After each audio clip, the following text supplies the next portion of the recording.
leur propre publicité. C'est vous qui avez organisé ce colloque, c'est vous qui le Oui, on présidez. peut dire le contraire, oui. Et pourquoi ce colloque justement?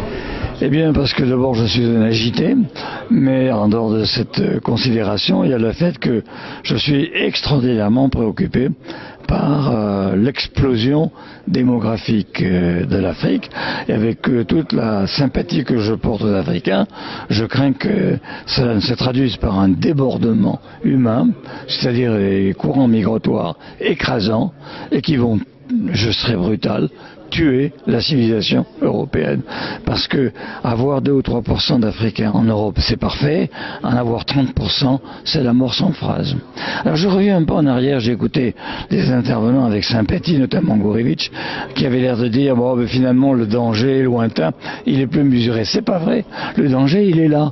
Parce qu'en démographie, on peut faire des prévisions à peu près sûres à 30 ans. Mais nous sommes en 2015. 30 plus 2015, c'est 2045.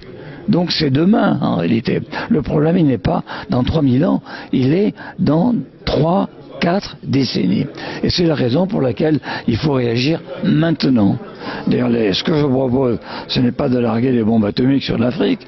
Ce que je propose, c'est un plan Marshall massif pour le développement de l'Afrique, un plan conditionnel, mais quand même qui soit contrôlé, comme d'ailleurs le fait le Fonds monétaire international, et deuxièmement, un programme massif visant à la libération de la femme africaine. La condition féminine en Afrique, qu'on le veuille ou non, est abominable. Elle l'est encore abominable. Or, c'est la femme africaine qui détient la clé de l'avenir du continent.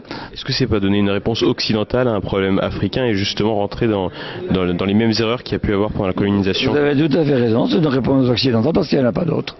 C'est un problème africain parce que c'est pas le nôtre. Nous, c'est l'inverse. Nos femmes n'ont pas assez d'enfants et on leur reproche suffisamment, avec suffisamment de force.